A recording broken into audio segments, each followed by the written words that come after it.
उनको तत्काल प्रभाव से इस्तीफे देना चाहिए। धर्मेंद्र प्रधान जी को उनको शर्म आनी चाहिए कि उन्होंने देश की क्या हालत कर दी है, बेटियों की क्या हालत कर दी है, देश का भविष्य को गड्ढे में डाल दिया है। मोदी ने तो धर्म को भी लूट लिया, मोदी जी ने तो जो है ना कर्म को भी लूट लिया, मोदी जी ने तो शासन को भी लूट लिया। मोदी जी ने क्या छोड़ा है हमारे लिए, हमारे देशवासियों के लिए? दिल्ली में जंतर मंतर पर जो प्रदर्शन चल रहा है, आंदोलनकारी जुटे हुए हैं, देश भर में मामला गरमाया हुआ है। और देखेंगे यहाँ ग्वालियर में भी काफी वकील, यहाँ एडवोकेट काफी एकजुट हो चुके हैं। महिला एडवोकेट्स भी हैं और बच्चियों के साथ में जो आप जैसे सीनरी देख रहे हैं, जो देख रहे हैं मारपीट हो रही है, उसको किस नजरिए से देख रहे हैं? सर, जैसे बीजेपी गवर्नमेंट कहती है कि बेटी बचाओ बेटी पढ़ाओ, इस तरीके के नारे जो पब्लिश करती है, तो वो तो हमें कहीं भी धरातल पे कहीं भी नजर नहीं आ रहे। बेटियों को कितनी बर्बरता से मारा जा रहा है, जबकि वो लोग तो वो शांतिपूर्ण प्रोटेस्ट कर रही हैं। उनको कितने बुरी तरीके से कपड़े फाड़े जा रहे हैं, जगह जगह बेटियों के साथ बलात्कार हो रहे हैं, सब कुछ गलत हो रहा है। गवर्नमेंट तानाशाही कर रही है। जब कोई अपने हक अधिकार के लिए शांतिपूर्ण प्रोटेस्ट कर रहा है तो उनकी बातें आके उनके बीच में आके सुनना चाहिए। ये उनकी लाइबिलिटी बनती है। एज ए एडवोकेट मैं कहना चाहूंगी कि उनको तत्काल प्रभाव से इस्तीफे देना चाहिए। धर्मेंद्र प्रधान जी को उनको शर्म आनी चाहिए कि उन्होंने देश की क्या हालत कर दी है, बेटियों की क्या हालत कर दी है, देश का भविष्य को गड्ढे में डाल दिया है। उनको ये संज्ञान में लेना चाहिए, जल्दी से जल्दी उनको शर्म आनी चाहिए। वो इतने बेशर्म कैसे हो गए हैं कि भाई उनके पास पद हो गया और उनके पास संसद हो गई तो वो चाहे जैसा मनमानी का कानून बना देंगे और बच्चों पे थोक देंगे। ये बिल्कुल गलत है। देश लोकतंत्र है, देश में अभी भी लोकतंत्र जिंदा है और उसको बचाने के लिए लोग भी हम जिंदा हैं। तो बचाने के लोग भी जिंदा हैं। महिलाओं के साथ, बच्चियों के साथ में जो दिल्ली में जैसे आप सीनरी देख रहे, जो घटनाक्रम हो रहा है, क्या आपको लगता है? मुझे लगता है सबसे पहले प्रधानमंत्री मतलब वो है पीएम मोदी, उसको इस्तीफा देना चाहिए, क्योंकि जो बर्बरता फैला रहे हैं और मतलब व्यवस्था पूरा फैलाए, बहुत बुरी कर दी है उन्होंने। व्यक्तियों का मतलब जो स्टूडेंट है उनकी लाइफ को मतलब जो वो क्या जी रहे हैं वहाँ पर, मतलब एक फ्यूचर होता है उनका, वो फ्यूचर लड़ने के लिए कर रहे हैं। वहाँ पर पुलिस ऐसे लाठीचार्ज कर रही है जैसे वो आतंकवादी हों। वो अपने फ्यूचर के लिए तो कर रहे हैं लड़ाई, और किसके लिए कर रहे हैं? एक राइट मांग रहे हैं। अब जनता की मतलब आंखें खुल चुकी हैं कि जो पीएम है 14 साल से क्या क्या किया है, उसने गुल खुलाए हैं सरकार। क्या वकील साहब, आंखें खुल चुकी हैं जनता की और बच्चियों के साथ में, महिलाओं के साथ में, बच्चों के साथ में जो हो रहा है दिल्ली में? बिल्कुल जागरूकता आ रही है और ये जागरूकता इस हद तक जाएगी कि जो लोग बर्बरता पर उतारू हो गए हैं सरकारी डंडा लेकर के, वो कभी हिंदुस्तान में नजर नहीं आएंगे। इस प्रकार की बर्बरता की कोई जगह हमारे न संविधान में है, न व्यवहार में है मानवता के में, और न ही किसी भी व्यक्ति को इस प्रकार की कोई आज़ादी है। पुलिस को भी ये आज़ादी नहीं है, उसे बल प्रयोग करने का मामूली अधिकार मिला हुआ है। वो किसी की हत्या कर देगी और उस पर केस रजिस्टर नहीं होगा।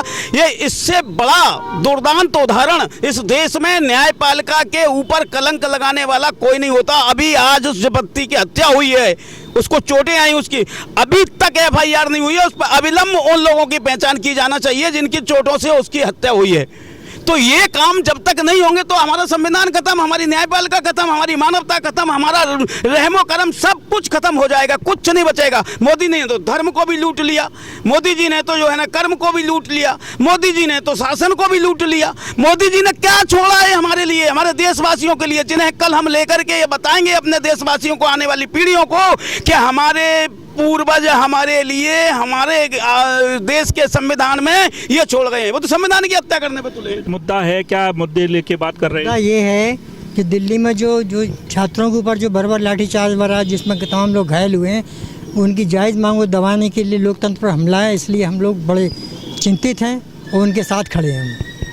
आप युवा हैं और देश भर में युवा वहाँ इकट्ठा हुआ है। बिल्कुल सर, ये सही है कि युवा इकट्ठा हुआ है और युवाओं को इकट्ठा होना चाहिए। और मैं तो कहूँगा युवाओं के साथ साथ बड़े बुजुर्ग, महिला बहनों, सबको आना चाहिए, क्योंकि ये बात केवल युवाओं की नहीं है, ये बात हमारे आगे वाले भविष्य की बात है। क्योंकि अगर आज हमारा भविष्य भी अगर अंधकार में, और सर्वोच्च न्यायालय और संसद और प्रधानमंत्री अगर इस बात को नहीं सुन पा रहे हैं कि युवाओं की क्या मांग है, तो वो युवा आपके बारे में क्या सोचेगा? वो युवा कभी आपके बारे में अच्छा सोच ही नहीं सकता। जब आप उनके हितों के बारे में नहीं सोच पा रहे, जब आप पेपर लीक नहीं रोक पा रहे हो। और मैं तो कहता हूँ ये इतने सारे अधिवक्ता आपके सामने खड़े हुए हैं, वो इस मांग को लेकर खड़े हुए हैं कि धर्मेंद्र प्रधान तो अपना साथ में इस्तीफा दे, साथ में प्रधानमंत्री नरेंद्र मोदी और गृह मंत्री अमित शाह भी अपना इस्तीफा दे, क्योंकि इनका ये दायित्व बनता बनता है, मैं कहता हूं कि इनका दायित्व ये भी बनता है कि वो छात्रों के बीच में आए और उनके साथ बैठे और ये पूछे कि बताओ बेटो तुम्हारी क्या बात है, क्या वो उनके बच्चे नहीं है कि केवल कि हमारे और आपके बच्चे हैं, क्या जो पिट रहे हैं वो उनके भी बच्चे हैं। हाँ, ये कल जो इतनी 20 तारीख की जो घटना इतनी ज़बरदस्त हुई है, उसके बावजूद प्रधानमंत्री का और गृह मंत्री जी का मौके पर न पहुंचना, उनके साथ संवाद न करना, इतनी ज़्यादा शर्मनाक बात है ये कि हम वकील लोगों को तो जगाने के लिए हम लोग खुद ही आ गए हैं कि भाई आप उठो और आप हमारे साथ चलिए और इनकी मांग कीजिए कि ये इस्तीफ़ा दें ताकि सरकारें चलाने के लायक रहे नहीं ये लोग। देखिए वकील लोग काफ़ी एकजुट हो गए हैं और देख रहे हैं काफ़ी आक्रोश दिख रहा है वकील साहब। जी, 20 तारीख को जो बर्बरतापूर्ण निहत्थे छात्रों पर बलपूर्वक लाठीचार्ज किया गया, जिसका आज जैसे कि सोशल मीडिया पर पता चल रहा है कि एक बच्चे की उसी घटना में चोटों के कारण से मृत्यु हो गई, यानी वो बच्ची शहीद हो गई।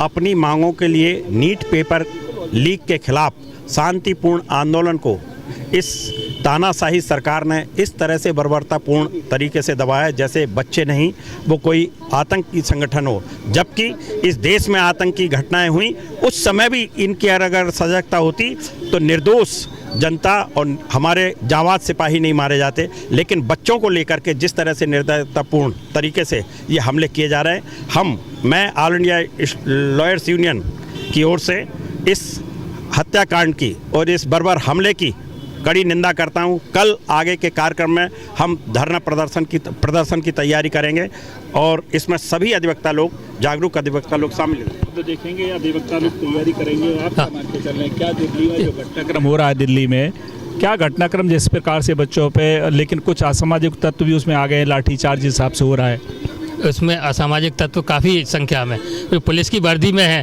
पुलिस के वर्दी में है, उनके नेम प्लेट पे नाम नहीं है तक नहीं है, ऐसे गुंडे, यहाँ तक कि उसमें आरएसएस के गुंडे हैं। और वो शांतिपूर्ण ढंग से जो छात्र अपना प्रदर्शन कर रहे हैं, अपनी मांगों के लिए, जायज़ मांगों के लिए प्रदर्शन कर रहे हैं, उन पर लाठियाँ भाजी जा रही हैं और उसको जो है बच्चों पर लाठियाँ भाजी जा रही हैं और शिक्षा मंत्री धर्मेंद्र प्रधान को बचाया जा रहा है सरकार द्वारा।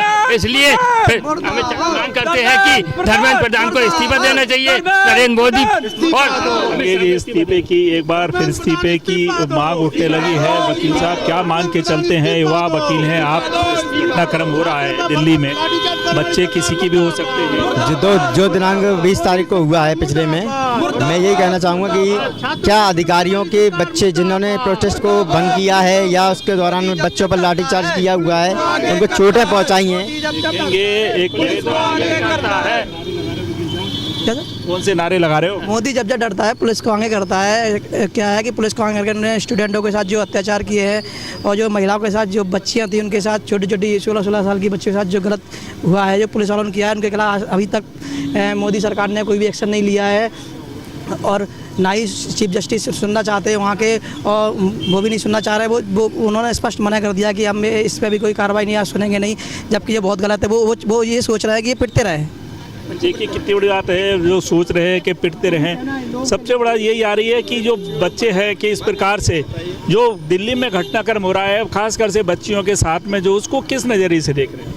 मेरे हिसाब से मैं बहुत प्रजातंत्र में सिंपल सी बात है, अधिवक्ता होने के माध्यम से सबसे सिंपल सी बात है कि प्रजातंत्र में प्रजा इस प्रमुख है, ये कहावत है।